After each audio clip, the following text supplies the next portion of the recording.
Welcome to this edition of the High Strangeness Factor. I am your host, Steve Ward. On the High Strangeness Factor, we will be looking into all aspects of the paranormal and the unexplained.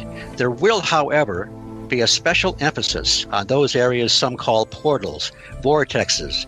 John Keel, the author of the Mothman Prophecies, called them windows, where desperate types of paranormal phenomena all seem to occur in the same place, such as unexplained lights, cryptids, and ghostly encounters. We will look for patterns that may not be apparent on the surface, both past and present. So, first, I would like to introduce my co-host, Andy Mercer, producer and friend, and part of Paranormal UK Radio. I am indeed, and as your listeners will recognise from my voice, I'm the other side of the pond from you guys, so we're reaching across the waves to each other. Yeah, that's right. The show together. But certainly when Steve and I have chatted before, I think we both quickly realised we have very similar interests and very similar ideas about this strange world of the paranormal, so the idea of us two working together makes perfect sense, certainly. So I'm really pleased to be on your show, as well as lending a hand with the technical stuff, of course, but that's all the background, no need to worry about that. But I'm very much here with you tonight to talk to you and your guests. But how have you been, Steve? How's things for you at the moment? Well, I've been doing pretty good. Been getting ready for the show. And I wanted to tell the listeners, in just a few moments, we're going to be introducing a good friend, Brian Seech, who will be a really fun guest to have. But Andy and I kind of met through cyberspace not too long ago. I'm part of the Mac Maloney's Military X-Files show, which you can also hear on the Paranormal UK radio network. And Mac and I and Wan, part of the gang from Mac Maloney's Military X-Files, we were on the flagship show, the Paranormal UK radio show with Irene Allen Block and normally Mark Johnson. But you, Andy, were a sort of a substitute host for Mark that night, I believe. And spare part. Now, there were like 5 of us there, so, you don't always get to talk all that much with 5 people, but there was a moment where everything got kind of quiet, and Andy and I were able to actually talk for a while. So I don't want to be egotistical, Andy, but I think that may have been the best part of the show, is when you and I sort of took over for a few minutes. Without any further ado, let's introduce our guest, Brian Seech. Brian Seech is a researcher and investigator of the unexplained, and he's founder, along with his wife Terry, of 2 research groups, the Center for Unexplained Events and the Center for Cryptozoological Studies. Brian has been researching the unexplained since 1986. You've seen him on Monsters and Mysteries in America on the national cable channel Destination America. He was featured on the independent film Mountain Devil, The Search for Frank Peterson, and was an extra in the Mothman Prophecies movie. And I definitely want to ask him about that. Brian has also appeared on many internet radio shows. He's a member of the Butler Organization on Research of the Unexplained and a former member and investigator of the Mutual UFO Network. He's a member and point of contact for the North American Dogman Project in Pennsylvania, NADP. He has also co-written articles for the Creature Chronicles column in the Hancock County Courier in West Virginia from August through November 2013. He was a co-instructor, this sounds pretty cool, for the first ever cryptozoology class at Eastern Gateway College in Steubenville, Ohio. Brian's a co-founder of Cryptid Seeker magazine, along with its founder, Jody Cook. If you have had an encounter or sighting in Pennsylvania, Ohio, or West Virginia, you can contact Brian Seech at, this is one word, and you will repeat it later, Center for Crypto Studies at gmail.com. Brian Seech, welcome to the show. How you guys doing tonight?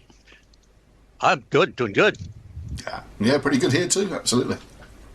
Uh, so anyway, where do we start? Okay. Brian and I actually have known each other for quite a few years now. And we met at the Butler Paranormal event, I believe. And I'm going to have Brian talk about that in a minute. But what we're going to do is work up to, there was an incident at the Mothman Festival, which I think Brian and I might remember a little differently. So we'll get into that. But first, Brian, let's give him a little history of the Butler weekend event. That it's the 12th, or it's the 12th this year, right? Yes, this will be the 12th year for the Butler Paranormal Conference. And every spring, I think it's April. You tell me, April 4th? April 5th. April 5th. I was close. Okay. But tell us a little bit about your involvement with it, the speakers are going to have this year, and just kind of the way the whole thing has evolved, because it is a really, really great event. Affordable, takes place on a Saturday, and if you're anywhere in the Pittsburgh area or that part of Pennsylvania, it's definitely worth to go to. So just kind of give us a rundown on that. Sure. I was actually told by my wife it is April 6th. I've been getting the date wrong, so it's Saturday, April 6th. I feel better. We're both wrong. Okay. We're actually having our own event on October 5th, and I keep getting these dates mixed up because I'm getting old, Steve. You know what I mean? Yeah. I have no idea what you're talking about, Brian.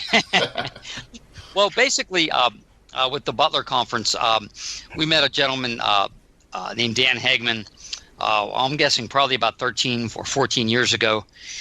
We knew he was a researcher up in Butler County. We actually live in Beaver County, two counties below him. And we met up with him, and so we knew each other for about a year. And he had his own meetings up there in Butler, monthly board meetings where they talked about everything from the latest UFO sightings to any Bigfoot sightings or any strange happenings in the paranormal world. So we asked him, we got together, and I said, what if we do a paranormal conference up in Butler? So we decided to do it. His mother happened to be a member of the Tanglewood Senior Center. So we had our first one 12 years ago, and we're still going strong. We're one of the biggest and right now the longest lasting paranormal conference in Pennsylvania. So we're pretty proud of that. We bring in some really good guests every year. We've had Rosemary Ellen Guiley. We've had Peter Robbins. We've had a lot of local people. We specialize a lot in a lot of the local researchers, and we've just been having a blast. Steve, I think you've been coming for maybe 4 or 5 years now. I kind of forget how long you're coming. Yeah, something like that. I can't. I'm not sure. But it's how much is it going to run this year? The fee. Do we have a fee set yet? Yeah. The fee is going to be $15, and we still have some more vendor tables left. We always have over close to 40 vendors. We're getting pretty close to that right now. We have everything from we have readers, people selling jewelry, anything in the paranormal. It's just been a really great time. Let's see. Now the setup is kind of nice because it's in one big room.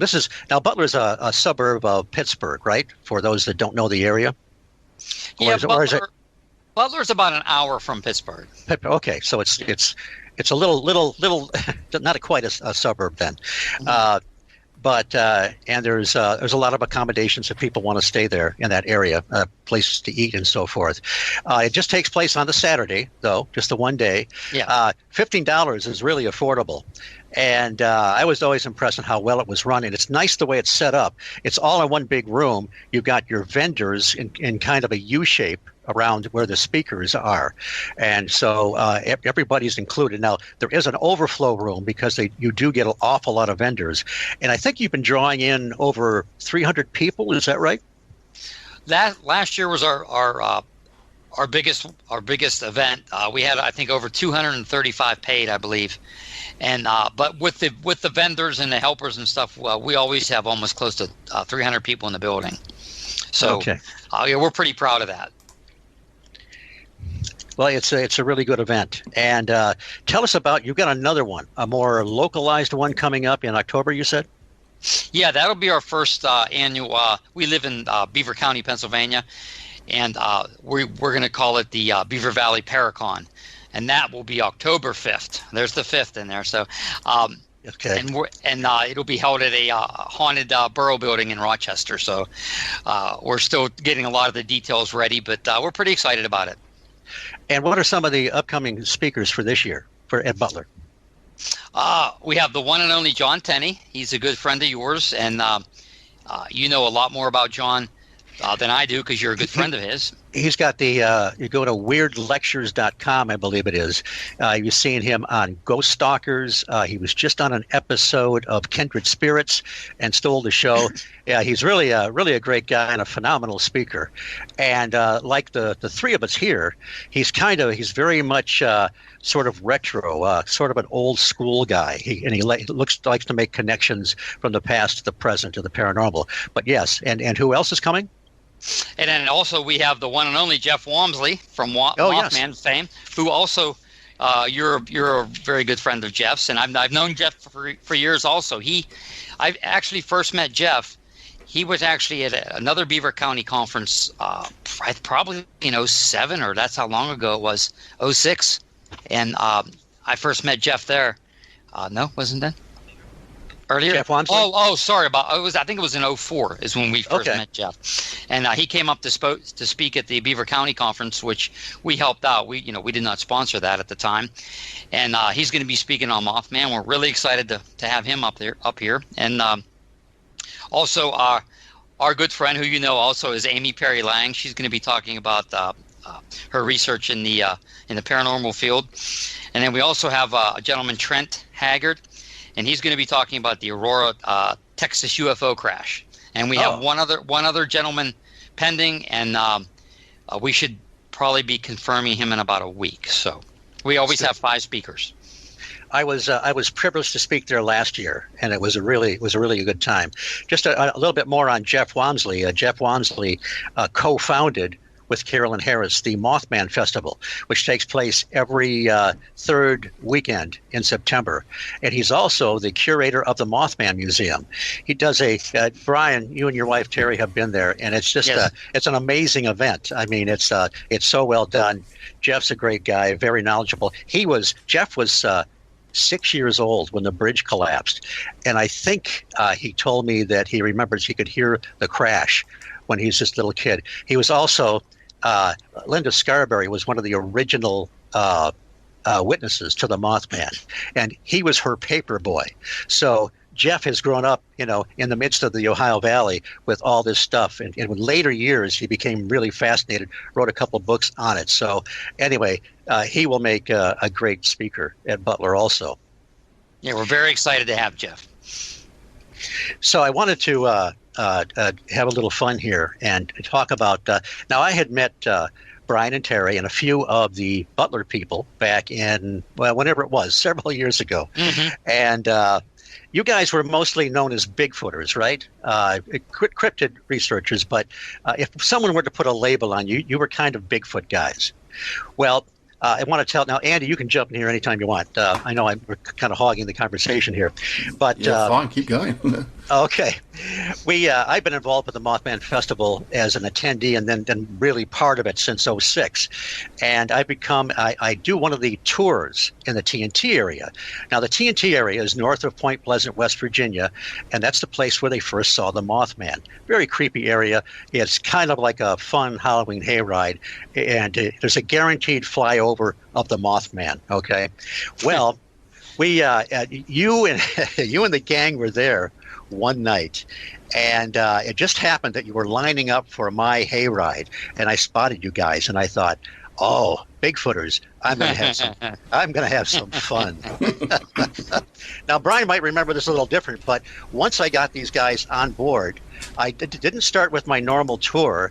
I said something very cocky like, the only legitimate paranormal researchers are Mothman researchers. The Bigfoot researchers are kind of backbencher wannabes working their way up to the big leagues or something like that. Well, Brian. Oh, go ahead, Brian. You tell your side. Well, you did provoke us, Steve. So you kind of got what you deserved the rest of the hayride. You want to tell them about that? Yeah, I want to hear about it, definitely. Well, here's the thing, Andy. I thought there was only maybe half a dozen of these, in quote, Bigfooters on board. And by the way, Dave Rupert was one of the gentlemen on board. Which, now Brian knew me, and he knew I was, a cut up and not to take me seriously. Dave Rupert, I don't think knew me very well at that point. And while his jaw didn't drop, his eyes got a little bit bigger. And Dave's a big guy. He could have cleaned my clock, but he's mellow. But anyway, a gentleman sitting next to me was Bruce Harrington. Now, Bruce Harrington runs the Creature Weekend in the fall at Salt Fork State Park every year. Salt Fork State Park is near Cambridge, Ohio, and it's a Bigfoot hotspot. And it's another phenomenal event, really, really great event. So I told Bruce, I said, "Hey, pretty funny, huh? I had fun with these half a dozen Bigfooters." And so Bruce leaned over and said, "Steve, the whole wagon's full of Bigfooters." But what happened, the conclusion is that they enjoyed the abuse so much they came back after several years afterwards to get more abuse. So, and I believe we've been on at least 2 other ones, and I believe this will be. We're going to go back down this year. We have not. I think I have not been down in about 3 years. But the last time we were there, if you remember, we waited, and when you drove up, we were all cheering your name. You remember that? Yeah, that's right. We were cheering Steve, and everybody was looking at us. So it pays to be a mean SOB, that's for sure. But now here's one thing, Brian. I actually, we've known each other for a long time. Brian has this great room in the basement he calls his S files, the Seech files, which is a phenomenal research library. And we've known each other for a long time, but I actually don't know how you got involved, how you got interested in all this. So what was your path to get here? Well, it started in the 70s. I was basically this geeky little kid who was interested in sci-fi movies, UFOs, monsters, Godzilla. And so I would start watching all these, the 70s was a time of UFO documentaries. And you had In Search Of, and you had some other UFO documentaries. And you also had the start of some Bigfoot documentaries. One of the ones that got me really involved in the Bigfoot was one called Mysterious Monsters with Peter Graves. I'm sure you remember that one, Steve. Oh, sure, yeah. And ever since I watched that got me hooked. I mean, you have a lady sitting there and you had this real scary music, and then this Bigfoot puts his hand through the window. It just, yes. I was probably about 7 or 8 when it came out, and maybe 9, but it even shook me up, and I'm like, wow, that could be a real monster. Not like one on Chiller Theater. So I'm like, I want to start researching this. So I started to buy magazines, and Steve knows at the time, because he's seen a library, there were magazines like UFO Report, Official UFO Fate, and a bunch of other magazines. So I just started buying them and reading them, and I just got really interested in it. And it was years later when I met Terry, and she became my wife. We started our group. We wanted to start a general group that encompassed all of the unexplained. So we kind of had trouble thinking up a name. I said, hey, let's just call it Center for Unexplained Events, not Pennsylvania Center or anything. Just, hey, we're going to be the Center for Unexplained Events. So our friend Dave, he was interested. He had a close encounter sighting over in towards Butler, and where this UFO hovered over his car, and they ran out of the car, and they ran next to this big bale of hay. And the area now is really grown up around towards Cranberry. So we started talking. We said, hey, let's just make a group. Let's have a study group. Let's start researching. Let's watch all the DVDs, and we did, and we taped everything with the VCR, and we started to buy more magazines, and that's when the library started. Over the years, we've had a lot of people like Dr. Paul Johnson, Jody Cook, our good friend Fred Saluga.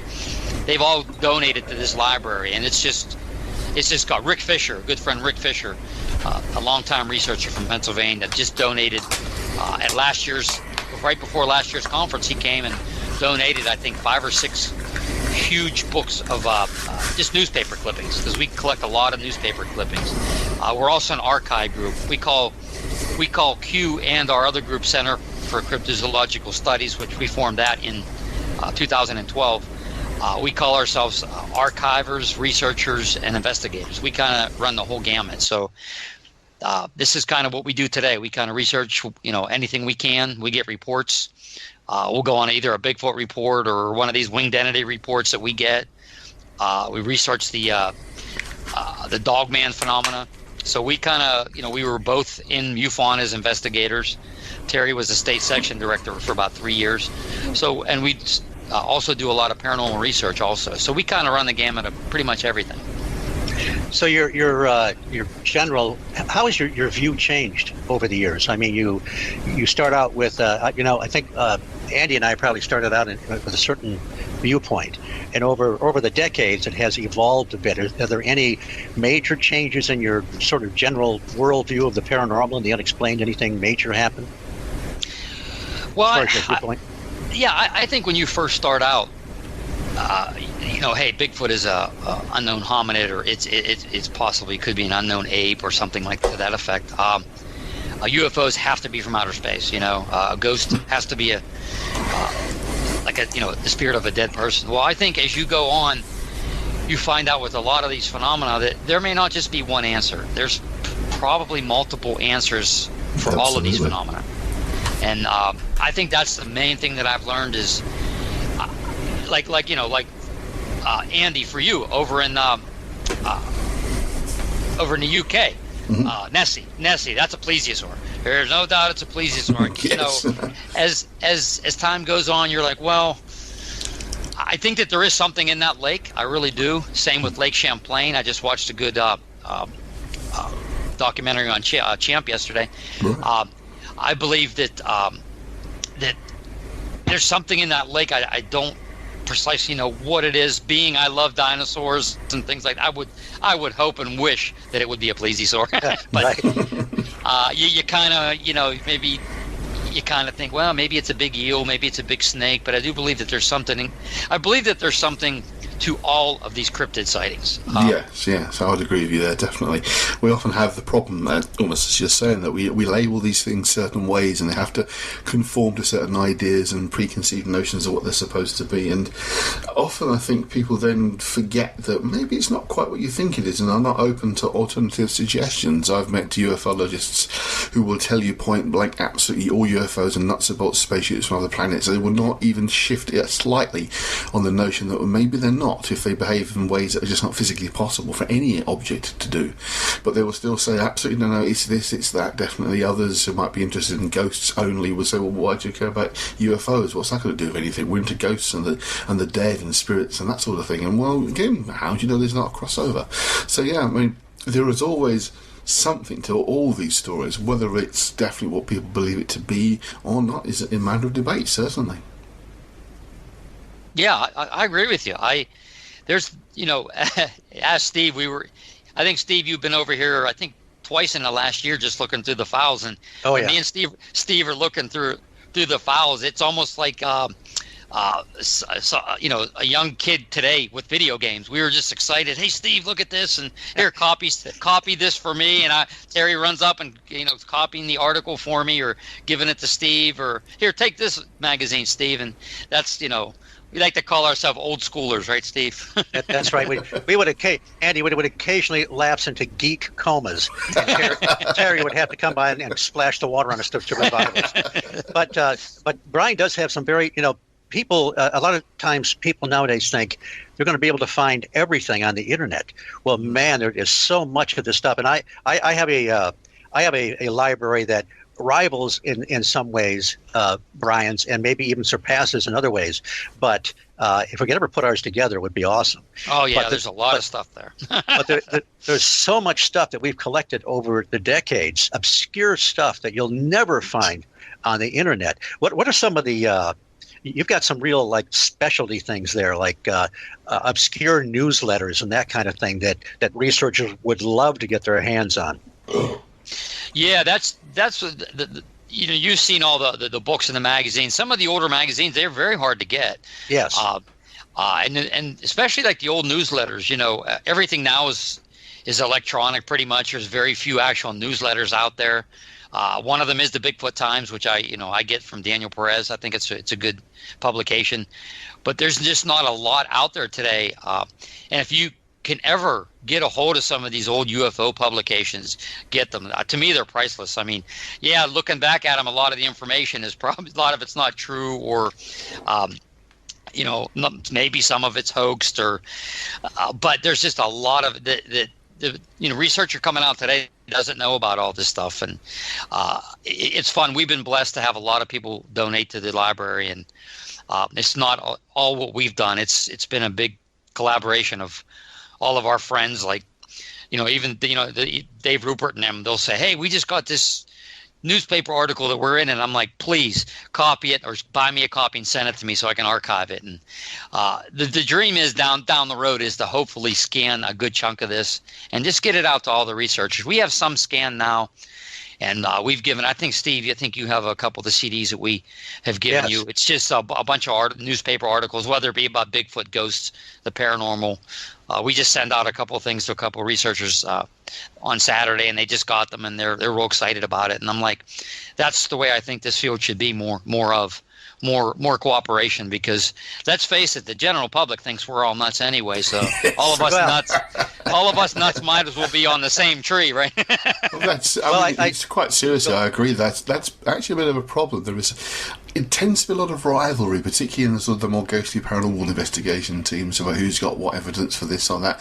And rarely do you find groups prepared to share their research. And so you're right, we should stick together, because we are thought of as nutters by the general public out there. But unfortunately, it seems to be a real problem. I mean, I used to be involved in an old radio show years ago that was called the KTPF, Keep the Paranormal Friendly. We tried to bring groups together to discuss things. And sometimes it worked. More often than not, it didn't work. And you had a lot of strange rivalries, and we getting dragged into them, which is a real shame, because this is how you do good proper research, is you share. But then into some degrees, even the academic world, the kind of the real science out there, the kind of the universities, they tend to be quite rival each other as well with their research, because often it's about funding, so they tend to want to keep to their chest what they've discovered, because they're looking for more funding for it. So it's not just us, there is the other academic world can be just as bad at it, but it would be nice if we could share and work together more often, certainly. And I think stations like this help to bring people together to discuss these kind of things, and that's, I think, why we do form an important function. Well, Brian and Terry have always been very open. I mean, a lot of people have donated stuff to their library, but they don't hide it. They don't have boxes hidden in a secret room, as far as I know. Now, I guess there could be. As far as you know, Steve. Okay. As far as I know. Yes, but they're very open, and it's really. I've gone down there with a notepad, and they have this great little copier where I've gotten stuff that's helped me in some of my lectures and so forth. You brought up another point earlier. You go back into old stuff and new stuff. We're always stepping through landmines where some stuff simply isn't true, or was fabricated, or was blown up out of proportion. So that's something, being that people are reporting, saying, telling us what happened to them, and we can't document it. We're always going to deal with that. And I'll give you a kind of a cool example. Well, I don't know about a cool example. In the 60s, we had a gentleman here by the name of James Lucci. He took a photograph of a UFO. It was by the moon. And it was in the book Incident at Exeter, and it was, at the time, it was really well researched, and they were convinced that James and his brother had actually photographed a UFO.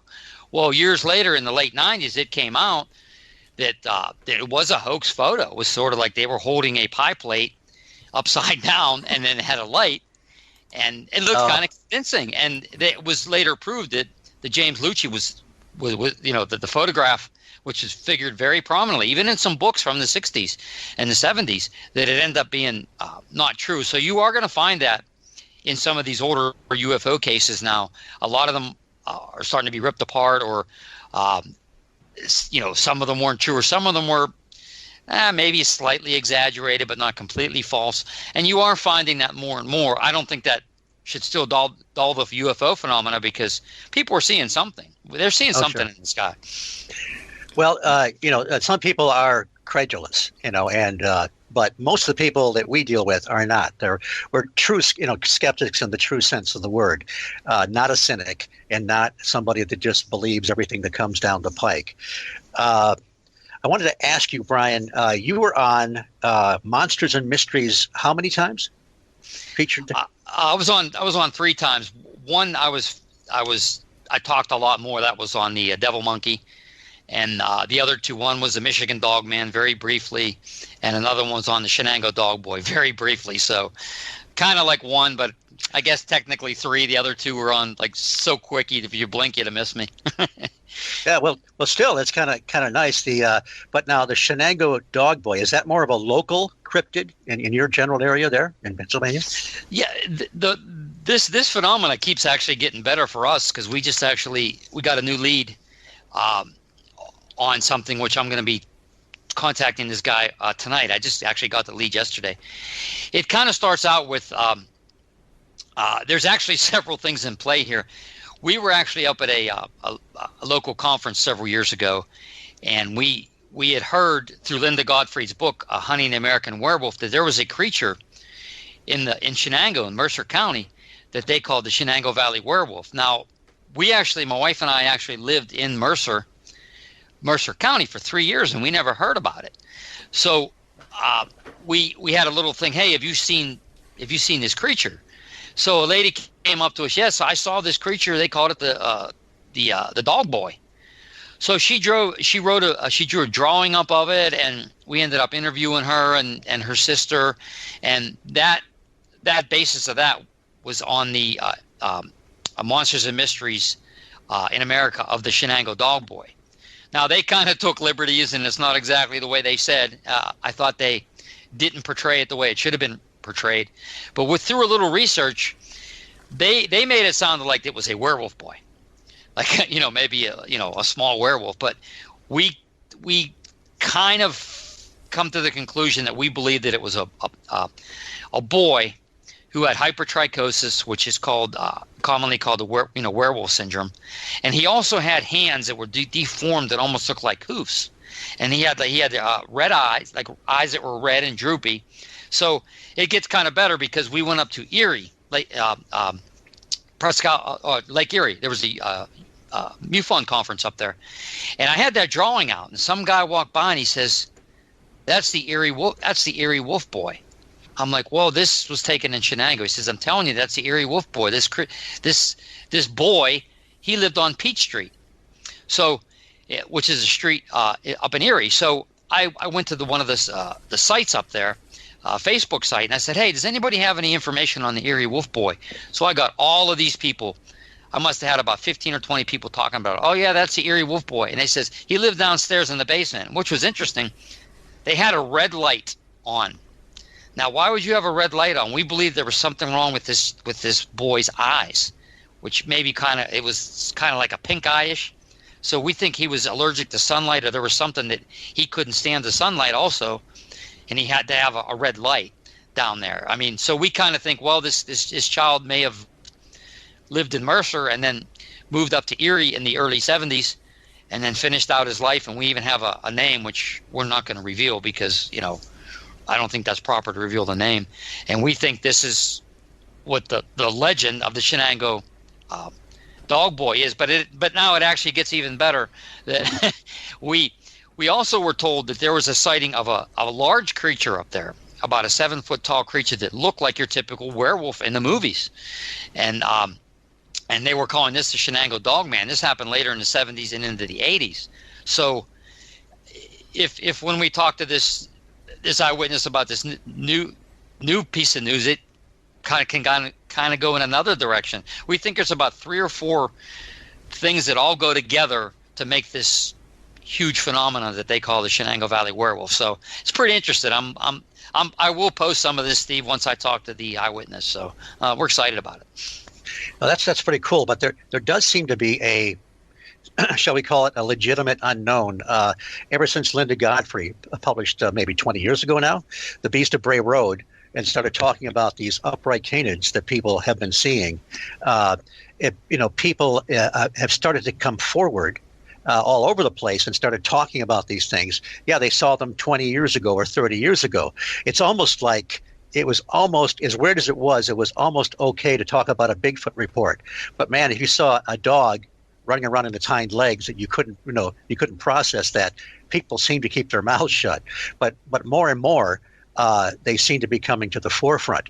What about other cryptids, say, in your area? What else have you investigated or looked into? Anything special or kind of in your general locality? Excuse me. Well, other than Bigfoot, which is still the core of what we do, because there's more Bigfoot sightings. Pennsylvania is as you know, is a hotbed of Bigfoot sightings. The interesting thing, one of the creatures that we've been researching more is these winged entities. There is a creature up in Chicora, Butler County, that they call the Chicora gargoyle, and I know that you know about it, Steve, because you've seen the drawings and things like that. In 2011, in Chicora, Pennsylvania, an eyewitness was driving down the road, and he sees this creature standing by this sign, and it put its head up like it was sniffing the air, and it took 3 steps across the road, and it went to the other side.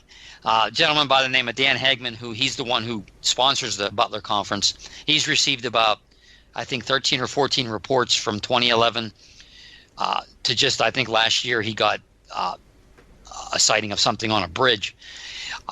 So this thing it's gray, it's tall, the wings wrap around its body, the head is shaped like an aerodynamic bicycle helmet. And when I saw the first drawing of this, I got chills down my spine. I says, I've seen this drawing before. So what I did is I went back, I probably took about an hour looking back through my newsletters and things like that. And in an old Bigfoot newsletter, believe it or not, Billy Green's newsletter was, the Bigfoot report. I kind of forget what the name is right now. I have them downstairs. There's a drawing of this. And I'm like, this is the Chicora gargoyle. And this was in 1993 in Allentown, Pennsylvania. And if you take both drawings and put them together, they're the same thing. They're almost identical the way he drew them, and with the helmeted head and the wings out of its body. There's a lot to these winged entity sightings. We don't get a lot of them, but we do get them occasionally. The last one we got was I think it's about 3 years ago in Allegheny County, close to the Bettis plant, up in towards Pittsburgh. And this gentleman was on the porch with his dog, and his dog looked into the woods, ran out and looked up in a tree and barked. So the eyewitness comes up and he looks in a tree and he sees this winged creature in the tree. And I think, Steve, you've seen the drawing. So he runs in, he's scared, he runs in, he grabs his pistol and he runs out, and the thing is gone. We got the sighting a couple days later, and John McDonald and I went up there and checked out the area and took some pictures. Now, we didn't see any evidence, but the guy was scared. He goes, and his girlfriend drew what he said that he saw, and it was like a winged person. This one did not have the helmeted head, had more of a round head. But we also got one in Mercer County, and the way the gentleman drew it almost looked like Count Chocula, believe it or not. But it had it had a blue face, but it had the wings. I mean, so similar. And there's also, we learned from a gentleman in Ohio, this creature they called the Freedom Demon, and this was spotted. I'm sorry, right now the years are, I kind of forget what the years were, but this creature was seen probably 6 or 7 times by a place called the Ravenna Arsenal. It was an old munitions plant. And doesn't that sound familiar, Steve? Some other place in West Virginia. Yes, the infamous TNT area, the old munitions plant. Yes, right. Or by the one plant in the Van Meter Visitor by the mine. I mean, yes. So what are people seeing? They're seeing some kind of a winged entity throughout history.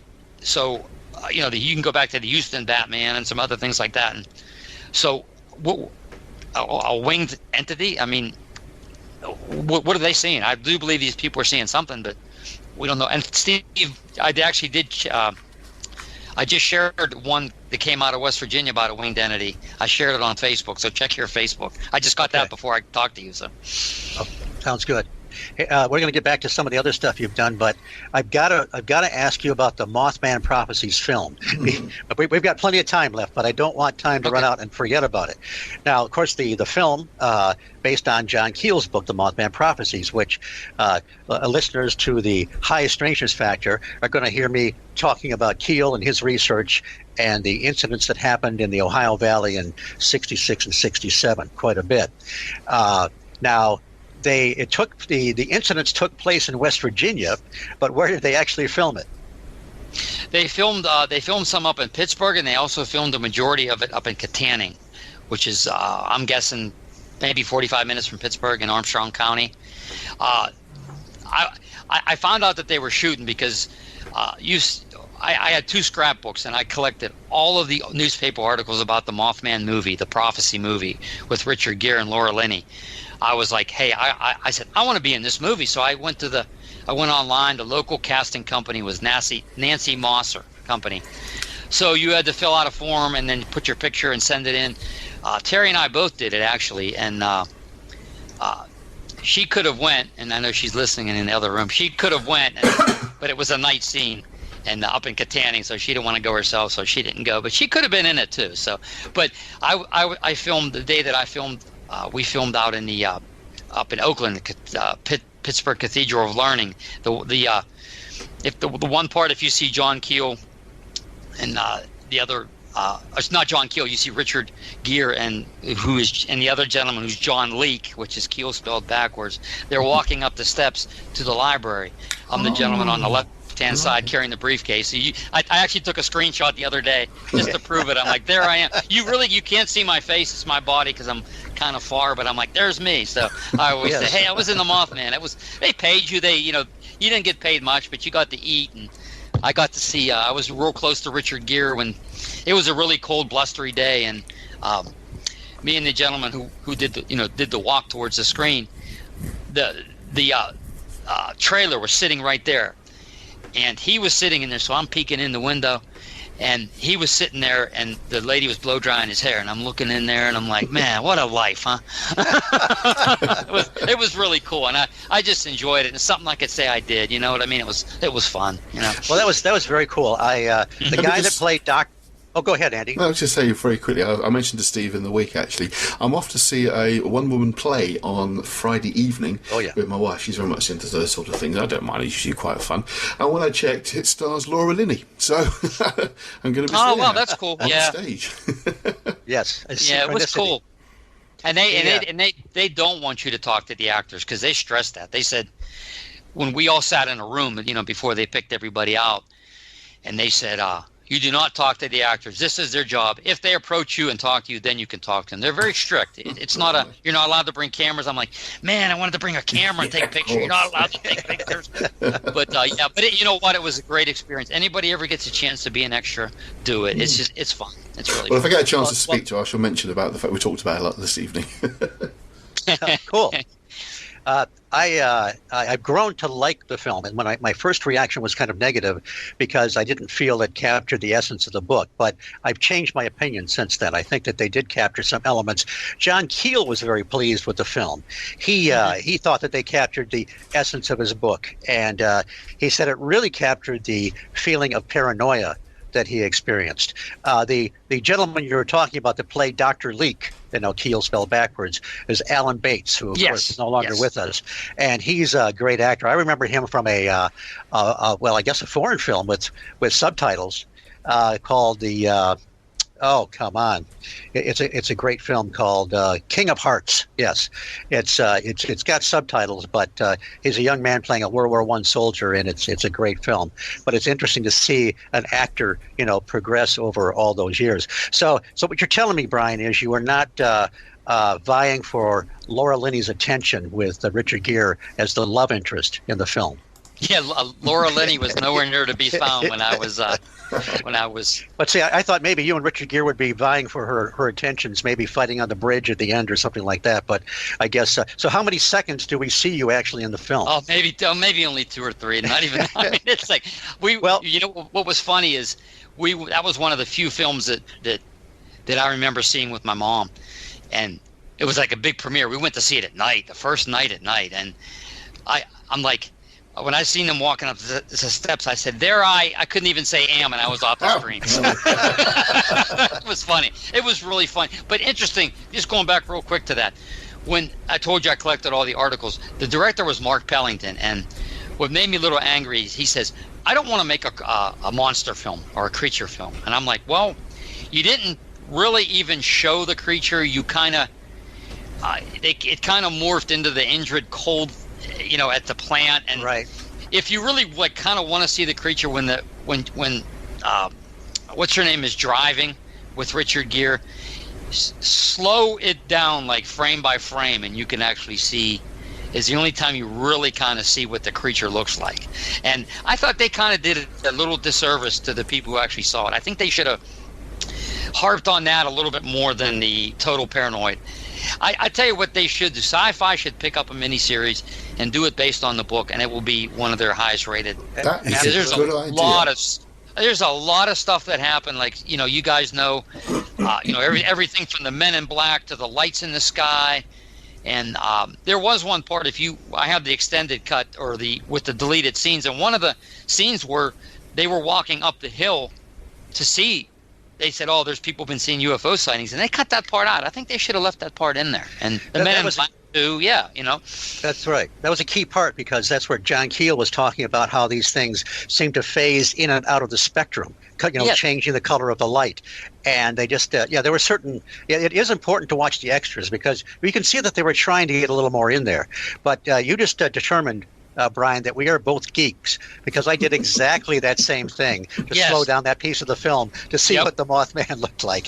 Yep. Exactly. That was a really big movie for me, As soon as we've finished here, I'm going to go and get my DVD and have a quick check myself as well. So. Well, Andy wants to keep up his geek credentials, that's for sure. I'm the guy with the briefcase, just remember that. I'll keep an eye. I remember the scene you're talking about, actually, because I did find that section possibly the most fascinating when he described, what these entities might be, and that whole line about they noticed you because you noticed them. I thought I liked that, because I think that's the essence of a lot of this sort of stuff, is people do experience strangeness, but they ignore it. They don't want to take it in, either it doesn't fit their ideas or their paradigm, and they don't want to know. But when you notice it notices that you've noticed, and I think you start to experience more stuff then.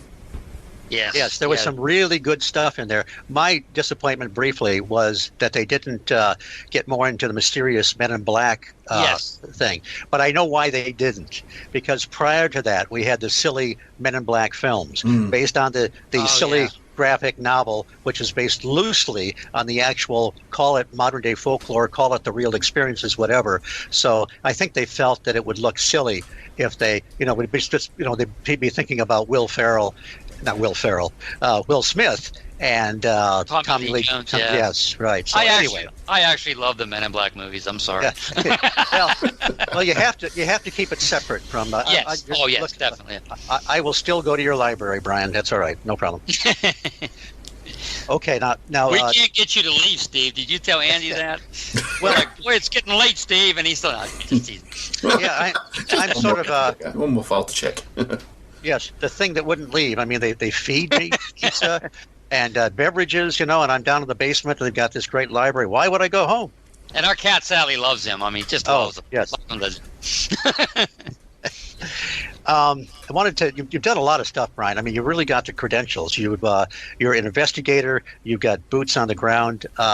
You know what? Again, there's other stuff to talk about, but there's an incident you told me about that I thought was fascinating. You're a Bigfoot researcher. You've been out in areas where there's been reports of Bigfoot. Areas of I guess you could say high activity, but one night you had a particularly strange encounter with something else. You know what I'm talking about? Was that was the light in the sky? Yes. Tell us about that experience. Yeah, that was up in Clearfield.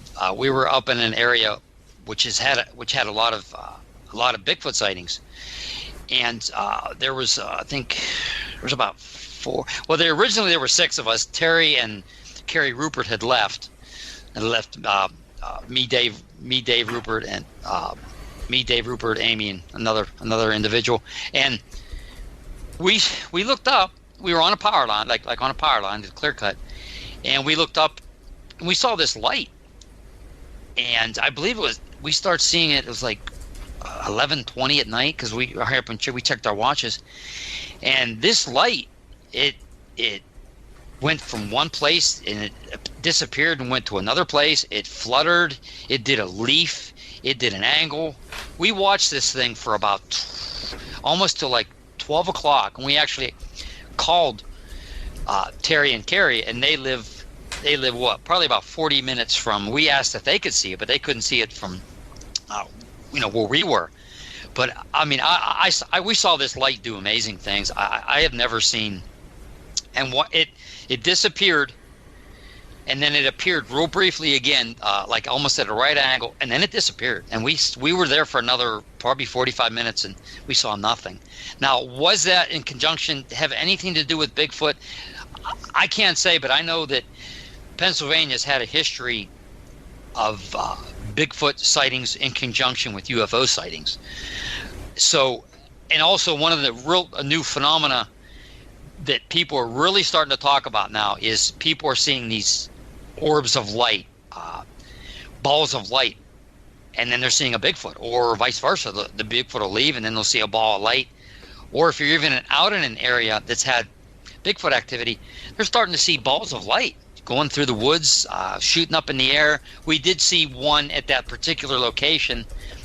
Another time I saw one orange ball, and it just went through the trees, and then it disappeared. It wasn't a lightning bug or anything, because it was a sphere, and it just went. Other researchers were in that same area, and they've seen red balls. I tell you what, I don't know what they are, but I know that there are more and more researchers that are starting to see this phenomena when they're out Bigfooting. So, and now they're starting to talk about it. So, guys, I don't know what it is, but it is something. That's fascinating. I mean, you went out to find a Bigfoot, and you see a kind of a classic UFO, a light that performing maneuvers that couldn't be a conventional. That's pretty good trade, though. I mean, I would take that, because I don't see anything. Not too bad, is it? Yeah. But no. Well, what I think that we'll do is, I think next time we're just going to do a sky watch by the woods, and maybe we'll see a Bigfoot. Use reverse psychology on it. Possibly floating past in the sky. Yeah. But, yeah. I talked to James Bobo Fay, of Finding Bigfoot fame at a conference one time. He has seen orbs when they're out looking for Bigfoot as well.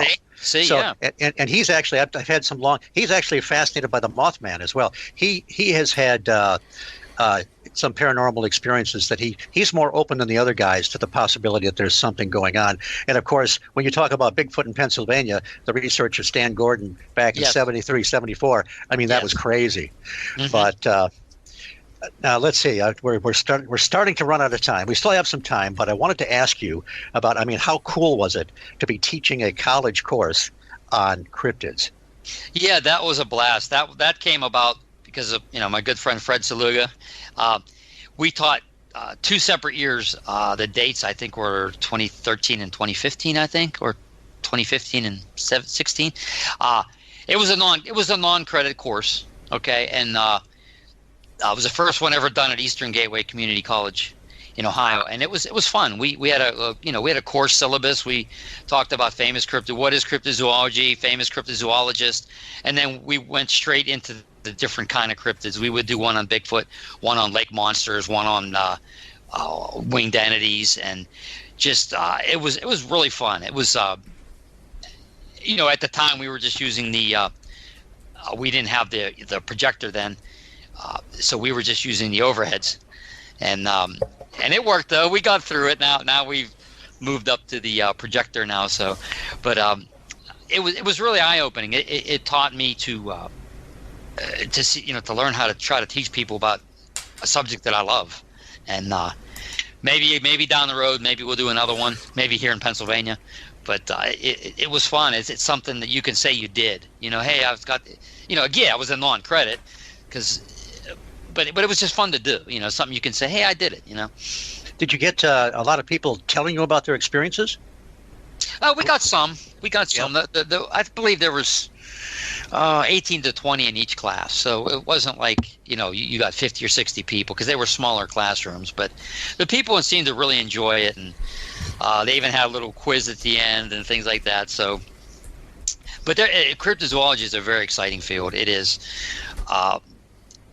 We're probably going to be doing some other different research coming up here, but cryptozoology still always be a passion of mine. So. And there's one thing I'm not familiar with at all: the Mountain Devil, the search for Frank Peterson. You were an extra. You were featured in that at one point, right?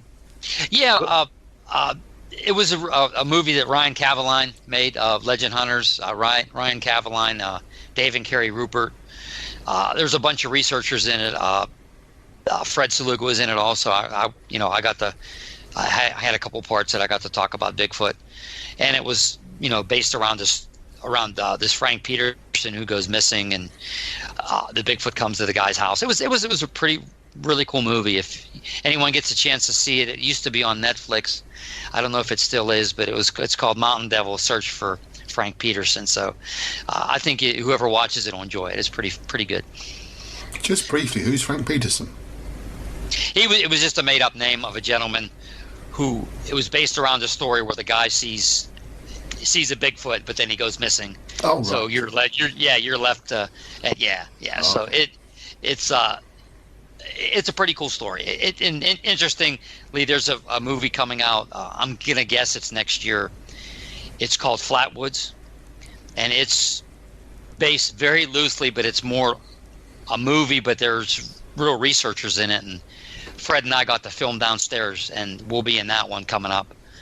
That'll be next year. But there's gonna be aliens. There's gonna be Bigfoot in it, and the Men in Black go after one of the or the lady who interviewed us, and he seems to have a nice little story, James Lockard, around the Flatwoods thing, and it's going to be very based loosely, very very loosely on Flatwoods. But I'm looking forward to seeing that. And hopefully, I didn't do that bad of a job on that, so it'll be fun. That'll be cool. Let me just quickly say we've got about a minute left. So a minute. So let's promote anything you want to. We're got the Butler Conference coming up in the 5th of April, right? No, that's April 6th. April 6th of April. We got it. And you're with John Tinney, Jeff Walmsley, and a great cast of characters. Yeah. And you got your October 5th event. And what's it called again? Beaver Valley Paracon. Okay. Sounds good. Okay, then I'm going to thank Brian Seech for a great hour, man. Brian, this was a blast. And I certainly hope you come back because there's much more to talk about. Oh, anytime. We could talk about portals next time. How's that? Oh, my God. Yes. God, thank you both for having me on the show. I appreciate it. Yeah, you're more welcome. And Andy, thank you for being my wingman. This is great. I really appreciate you being here. No problem at all. Now, I also need to thank our fearless leader, Irene Allen Block at Paranormal UK Radio. I'm going to thank Andy Mercer again because he is my stellar producer who will make my golden tones sound even more golden. The music was by Brian Zeller, and I am your host, Steve Ward, your humble host, a displaced Yank on Paranormal UK Radio, and glad to be here. Thank you for listening, and I will see you in a fortnight, maybe half a fortnight. Who knows? Take care.